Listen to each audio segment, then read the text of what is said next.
quand le courrier arrivait à la romaine. Je me souviens encore du temps où le courrier arrivait par bateau, là-bas, à la romaine, dans les années 50. À cette époque, il n'y avait pas de route, pas de ligne terrestre pour nous relier au reste du pays. Le courrier, c'était notre seul fil avec le monde extérieur. Et quand on savait qu'un bateau approchait, tout le village s'animait. On voyait d'abord un point à l'horizon, puis la silhouette d'un petit navire qui avançait lentement dans la baie. Les enfants couraient jusqu'au rivage, les femmes sortaient sur les galeries, et les hommes quittaient leur travail un instant pour aller voir. Le bateau, souvent chargé de marchandises et de sacs postaux, apportait des lettres, des nouvelles, parfois même des cadeaux de la ville.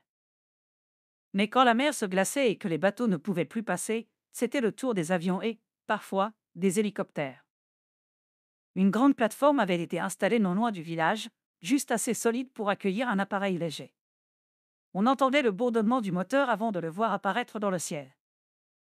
Ces jours-là, on priait pour que la température reste claire, car les pilotes devaient se fier à leurs yeux, pas à des instruments. Par mauvais temps, il n'y avait rien à faire, le courrier attendrait.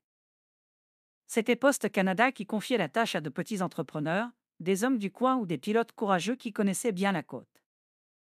On disait souvent qu'ils volaient autant avec leur instinct qu'avec leur machine.